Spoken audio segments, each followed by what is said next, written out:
Hello guys, कैसे हो आप लोग। I hope you all are fine in this corona time. मैं आज बहुत दिनों के बाद एक बहुत ही इंटरेस्टिंग टॉपिक लेके आप लोगों के सामने आई हूँ। एग्जाम चल रहा था इसलिए मैं उतना वीडियो लेके नहीं आ पा रही थी। आज मेरा फाइनली अभी एग्जाम और बाकी है, फिर भी मुझे आज एक वीडियो शूट करने का मन किया, इसलिए मैं आज वीडियो शूट कर रही हूँ। ये टॉपिक बहुत ही इंटरेस्टिंग है। ये टॉपिक से आई थिंक टॉपिक जो आप लोगों के साथ शेयर करना चाहती हूँ, जो आज सुनेंगे कुछ न कुछ इससे जरूर सीख पाएंगे ये स्टोरी टॉपिक से। इसलिए चलिए मैं आज वीडियो स्टार्ट करती हूँ। पढ़ रहे हैं, जो नहीं पढ़ रहे हैं, ये सबके लिए ही नॉलेजदायक स्टोरी है। रस्क एंड बॉन्ड का नाम है और ये स्टोरी फर्स्ट पात्र का नाम है। पहले मैं आप लोग बता रहे हो बच्चे, उस बच्चे के लिए बहुत ही इंटरेस्टिंग टॉपिक है और एग्जाम में बहुत ही ज्यादा इस टॉपिक से क्वेश्चन पूछ रहे हैं, क्योंकि मेरा एग्जाम हो गया है इस टॉपिक का, इसलिए मैं आप लोगों के साथ आज शेयर करना चाहती हूँ। टॉपिक एक इंग्लिश सब्जेक्ट का टॉपिक है और जो बच्चे नहीं पढ़ रहे हैं, स्टोरी का नाम है the thief story rusk and bond. इसका पात्र से आप लोगों को इंट्रोड्यूस करा दूं। ये स्टोरी में दो पात्र हैं। एक का नाम है रस्किन जो है 25 साल का है, वो एक राइटर है, वो इसका नाम रस्क एंड बॉन्ड है। और दूसरा पात्र है जो 15 साल के हैं, उसका नाम है नाइरेटर, उसका नाम है। अब चलिए, अब मैं इसी थीप के जवानी आप लोगों को ये कहानी में सुनाना चाहती हूँ। आप सुनिए, नाइरेटर की कहानी आप लोगों को मैं सुना देती हूँ। बचपन में उसके साथ एक हादसा हुआ होता है। वो बचपन से ही बहुत बड़ा चोर, मतलब 15 साल की उम्र में ही चोरी में इतना माहिर रही, किसी का भी भरोसा जल्दी से जीत के मतलब उसके घर में चोरी करके चोरी कर लेता था। एक दिन इसके नाम का जो 25 साल का जो लड़का था, जो राइटर, वो उसको बॉक्सिंग गेम बहुत ही पसंद था। वो एक दिन बॉक्सिंग देख के आ रहा था, तभी उसका मुलाकात हुआ। नाइरेटर से मुलाकात होने के बाद नाइरेटर जब वो रस्किन को देखा, तब वो सोचा कि ये बंदा देखने में भी बहुत अच्छा है और मतलब फेस भी बहुत इनोसेंट है, मैं इसको बहुत आसानी से पटा सकती हूँ और इससे बहुत ज़्यादा पैसा कमा सकती हूँ, कह के अपने मन में विचार किया और रस्किन के पास गया। और रस्किन के पास तारीफ कर दीजिए, तारीफ करने के बाद वो इंसान ऑटोमेटिक आपके बात में आ जाएगा। ऐसे नाइरेटर सोच लिया और नाइरेटर सोचने के बाद गया रस्किन के बाद और रस्किन को बोला, रस्किन आप बहुत ही हैंडसम हो, आप बहुत ही अच्छे हो, बहुत ही इंटेलिजेंट हो, ऐसे करके बोला। और इसके बाद नारेटर भी उधर से बोला, रस्किन बोला नारेटर को, वाओ आप भी बहुत अच्छे हो। तब इतना मैं अच्छे तो नहीं हूँ, फिर भी ये मेरे बारे में मतलब इतना तारीफ क्यों कर रहा है। फिर बोला ठीक ही, हाँ थोड़ा बहुत हूँ, ऐसे करके नारेटर रस्किन को बोल दिया। उसके बाद रस्किन इतना बोल के वो अपना घर की तरफ चलने लगा। उसके बाद नारेटर भी उस रस्किन के पीछे जाने लगा। तब जब नरेटर रस्किन जब आधे रास्ता पर गया, जब पीछे मुड़ के देखा कि तब ये भी आ रहा है, तब उससे रस्किन जाकर पूछा, तुम मेरे पीछे क्यों आ रहे हो। तब रस्किन बोला कि आप मुझे काम, नरेटर बोला रस्किन को, क्या आप मुझे काम दे सकते हो। तब रस्किन, मैं काम तो नहीं दे सकता क्योंकि मेरे पास काम नहीं है और मेरे पास पैसा भी नहीं है तुम्हें देने के लिए। तब नरेटर सोचने लगा कि गलत इंसान को पहचानने में कुछ भूल तो नहीं होगी इस बार मुझे, सोचने लगा। फिर बोला रस्किन को, अच्छा पैसा नहीं दे सकते, आप मुझे खाना दे सकते हो। तो फिर रस्किन बोला नारेटर को, अच्छा चलो मैं खाना तो दे सकती हूँ, फिर तुमको खाना बनाने आता है। तो बोला हाँ मुझे बनाने आता है। उसके बाद नारेटर बोला ठीक है, तुम्हें खाना बनाने आता है तो मुझे खाना देने भी आता है।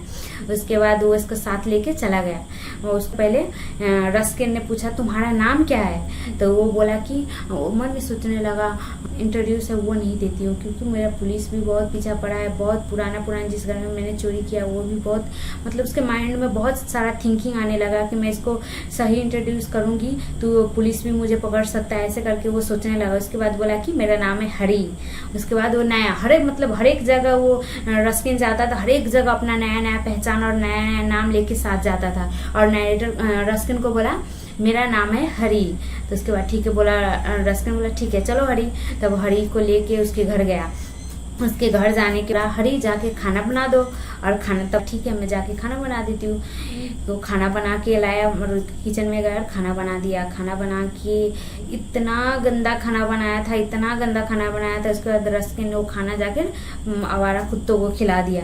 और तब रस्किन सोचने लगा कि इतना गंदा खाना मैं बनाई हूँ, सच में मुझे खाना बनाना तो नहीं आता है, मैं इतना गंदा खाना बन चुका है मुझसे, रस्किन को थोड़ा भी अच्छा नहीं लगा, उसको कुत्ता को जाकर खिला दिया। ऐसे करके सोचने लगा। और उसके बाद तब रस्किन आके बोला, मुझे नहीं चाहिए, तुम चले जाओ मेरे घर से, मुझे ऐसा काम वाला नहीं चाहिए। ऐसे करके उसको बहुत गुस्सा किया हरी को। उसके बाद हरी ने अपना बहुत ही प्यारा सा मुस्कान के साथ, किसी इंसान कोई गुस्सा में हो ना तो वो सोचने लगा कोई इंसान कोई गुस्सा में हो ना, बहुत प्यारा सा मुस्कान देके उसको अपने तरफ आकर्षित कर सकते हैं। इसके बाद वो बहुत प्यारा सा मुस्कान दिखाने लगा, उस पर मोहित हो गया। बोला ठीक है चलो मैं तुम्हें खाना बनाना सिखाती हूँ और साथ में तुम्हें तुम्हारा नाम लिखना भी सिखाऊंगी और थोड़ा बहुत मैं तुझे पढ़ना भी सिखाऊंगी। तो उसके बाद हरी बोला कि ठीक है चलो, पैसा नहीं दे रहा है, कम से कम इससे मैं पढ़ना लिखना कुछ सीख मुझे आ जाएगा, तो इससे मैं थोड़ा बहुत सारा पैसा कमा सकती हूँ। वो मन में सोचने लगा और ठीक है बोला ठीक है। उसके बाद घर में रहने लगा और खाना बनाना सिखा दिया। खाना बनाने सिखाने के बाद वो रोज जाता था मार्केट में सब्जी लेने, तो सब्जी लेके आता था और थोड़ा बहुत पैसा उसमें से बचा लेता, कुछ पैसा 1-2 रुपया 4 रुपया रोज, मतलब रोज बचा के, मतलब चुरा के अपने पैकेट में रख लेता था। रस्किन के इसके बारे में सब कुछ मालूम था, सिर्फ हरी ऐसा कर रहा है, फिर भी वो कुछ नहीं बोलता था। और हरी का जो कमाता था ना, उसका पैसा लिमिट नहीं था। आज बहुत सारा पैसा है तो कल एक भी पैसा नहीं है, वो जितना पैसा कमाता था वो लुटा देता था। ऐसा मतलब रस्किन ऐसा इंसान था, इसलिए उसके बाद पैसा नहीं रहता था, वो हिसाब भी नहीं लेता था हरी से। तो फिर एक दिन क्या हुआ, हरी जब बॉक्सिंग खेलने गया ना, तो वहाँ राइटर से एक लिख के लाया। तो राइटर की मतलब किताब उसका बहुत ज़्यादा ही फेमस हो गया। उसके बाद वो उससे बहुत सारा उस दिन पैसा कमा के आया और घर पे आया। घर पे आके और मन में सोचने लगा कि ये पैसा ये करूँगी, ये पैसा ये करूँगी। रस्किन मन में सोच के रस्किन का हर एक्टिविटी देख रहा था वो क्या कर रहा है, क्योंकि इसको चोरी करना था। वो सोच रहा था कब अच्छा माल आए मैं चोरी करके यहाँ से निकल जाऊँ, ऐसे करके सोच रहा था। और उसका भरोसा भी जीतने का कोशिश कर रहा था। तो एक दिन वही पैसा लेके आया, बहुत सारा 50-50 का गड्डी था वो पैसा में। वो पैसा लेके आया और वो हरी देख रहा था वो पैसा कहाँ रहा। तो हरी ने देख लिया कि रस्किन ने वो पैसा सोने के तकिया के नीचे डाल रखा है, डाल के वो सो गया। उस दिन बहुत सिमसिम हवा चल रहा था, उस मौसम में मजा से वो सो गया था। अब हरी के मन में तो वही सोच रहा था कब ये पैसा लाए बहुत सारा, मैं चोरी करके यहाँ से निकल जाऊं। तो वो भी सोने का हार नाटक करके, और रस्किन भी सो गया था, वो भी सोने का नाटक करके, वो भी मतलब रस्किन के सामने वो भी सो गया था। जब रस्किन बहुत अच्छा नींद में, गहरा नींद में चला, हरी ने क्या किया, गया उसके धीरे सोचा कि पैसा ले लेती हूँ, यहाँ से जल्दी से निकल जाती हूँ, क्योंकि 10 बजे लखनऊ का ट्रेन है मेरा। मैं लखनऊ का ट्रेन 10 बजे, यहाँ भी 9:30 हो रहा है, पैसा निकाल के आधा घंटा में मैं ट्रेन में जाके बैठ जाऊंगी तो लखनऊ पहुंच जाऊंगा। ऐसा करके वो पैसा निकाल के वहां से निकल गया दौड़ते, बहुत मतलब फास्ट में वहां से रन करने लगा और रस्किन के घर से आ चुका था, जा रहा था बहुत फास्ट में। तो हरी ने क्या सोचा कि इतना तो मैं कितना बार कर चुकी हूँ, मैं इसको पकड़ लूंगी कह के बहुत दौड़ा, दौड़ते ट्रेन के पास गया, पर वो ट्रेन उससे उस दिन लखनऊ का ट्रेन उससे नहीं पकड़ाया। उसके बाद वो हार मान के, पूरा ट्रेन जा चुका था, पूरा रेलवे स्टेशन पूरा खाली हो चुका था, वहाँ सिर्फ एक हरी था। और हरी मन में सोचने लगा, अब चारों तरफ देखा कि सुनसान, कोई भी इंसान नहीं, अब क्या करूँ ऐसे करके उसके मन में रास्ते पर सो रहा था। और कुछ आवारे गुंडे सब वहाँ बैठे थे और सिगरेट वगैरह पी रहे थे। वो सोचा कि अब क्या करूँ ऐसे करके उसके माइंड में खेलने लगा कि मैंने बहुत ही गलत किया। जो इंसान ने मुझे रहने के लिए जगह दिया, खाने के लिए खाना दिया, रहने के लिए छत दिया, मैं उसके भरोसा के साथ, उसका ट्रस्ट तोड़ रही हूँ, उसका भरोसा के साथ खेल रही हूँ। वो अपने मन में सोचने लगा और यही सोचते सोचने लगा कि अब मैं कैसे जाऊँ उसके घर में। जाने से कहीं वो कहीं जग न गया हो और पैसा नहीं मिलेगा तो ये मुझे बहुत तरह की बात सुनाएगा और पुलिस के हवाले भी कर देगा। ऐसा हरी मन में सोचने लगा और धीरे धीरे जब रस्किन के घर पहुंचा, फिर से वहीं पहुंचा। रस्किन के घर जब गया वो तो वो रस्किन के घर जाके वो धीरे धीरे दरवाजे खोला तो देखा कि रस्किन अभी सो ही रहा है। तो वो जाके वो मन में सोचने लगा किसी का सामान चोरी करने से बहुत ही डिफिकल्ट होता है, वो सामान वही पोजीशन में फिर कैसे रखा जाए। ऐसे करके वो सोचने लगा तो धीरे धीरे जाके वही पोजीशन में जाके पैसा रख दिया, वही तकिया के नीचे जहाँ सिरहाना था वही सिरहाना के नीचे जाके पैसा रख दिया और जाके सो गया। वो सो गया और कल सुबह उठा तो रस्किन सबसे पहले उठा और रस्किन उठ के चाय बना के और हरी को उठाने आया, क्योंकि हरी पर वो बहुत ज़्यादा ही ट्रस्ट करने लगा था, इसलिए चाय बना के और हरी को उठाने आया और हरी को चाय देकर और हरी को बोला जा तू खाना पका ले कह के ऐसा बोला। और जब हरी खाना बना रहा था तब रस्किन ने 50 रुपया निकाल के और हरी को देने आया, लो हरी ये तुम्हारा आज से सैलरी।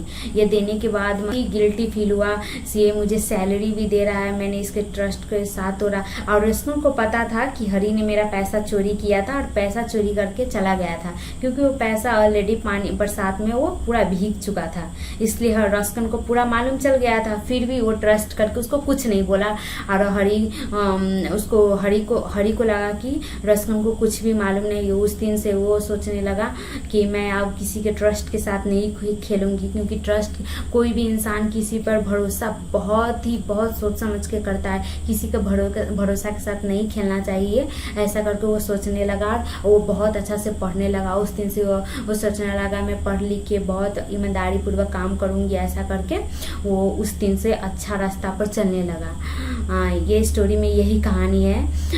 आई होप आप लोगों को ये स्टोरी अच्छा लगे। ये स्टोरी से आप लोग कुछ ना कुछ ज़रूर नॉलेज आप लोग गेन किए होंगे।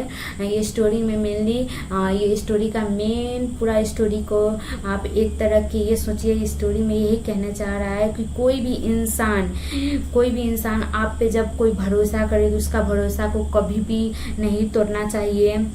उसका भरोसा जो अभी का जनरेशन चल रहा है उस पर कोई किसी पर इतना ट्रस्ट नहीं करता है, इसलिए वो भी गायब हो रहा है। इसलिए आप पे कोई ट्रस्ट करे तो उसको ट्रस्ट को मत तोड़िएगा, ये स्टोरी यही सिखाता है। और आई होप जो पढ़ रहे हैं BLB सेकेंड सेमेस्टर में होंगे उसके लिए ये बहुत ही हेल्पफुल वीडियो रहा होगा, क्योंकि ये उन बच्चों के लिए, क्योंकि ये स्टोरी में से बहुत ही मैक्सिमम 60 मार्क का क्वेश्चन होता है, उसमें 25 मार्क का क्वेश्चन ये थीप स्टोरी रस्किन बॉन्ड में से आया था हम लोग का। आप लोग का भी आ सकता है, इसलिए आप लोगों को बहुत आई थिंक मैंने अपना पॉइंट ऑफ व्यू से ये स्टोरी आप लोगों को बहुत ही शॉर्टकट में समझाने का कोशिश की हूँ। अच्छा लगे ये स्टोरी और कुछ ना कुछ आप लोग नॉलेज भी गेन किए होंगे, इसलिए आप लोगों को अच्छा लगे वीडियो तो लाइक कर दीजिएगा, सब्सक्राइब कर दीजिएगा, शेयर कर दीजिएगा और अच्छा से रहिएगा। और bye bye and thank you for watching my video. और मैं गाइज हाँ एक बात और, मैं अभी उतना वीडियो लेके नहीं आ रही हूँ क्योंकि मेरा एग्ज़ाम चल रहा है, इसलिए मैं उतना वीडियो लेके नहीं आ पा रही हूँ। आज ये वीडियो मैं सिर्फ उन बच्चों के लिए लाई हूँ जो अभी उसका एग्ज़ाम चल रहा है ना, तो ये वीडियो से कुछ सीख पाए और एग्ज़ाम में उसका कुछ हेल्प हो, इसलिए लेके आई हूँ। और जो जिसका एग्ज़ाम नहीं चल रहा है, लाइफ में कुछ सीखना भी ज़रूरी होता है, इसलिए वो हर इंसान के लिए मैं लाई हूँ। किसी पे करते हैं उसका ट्रस्ट टूट जाता है, चाहे ट्रस्ट नहीं करते हैं, ये स्टोरी कुछ ना कुछ आप लोगों को ज़रूर सिखाएगा। इसलिए अच्छा से रहिए, मस्त रहिए, बिंदास रहिए और अच्छा से ज़िंदगी जिए और बाय बाय।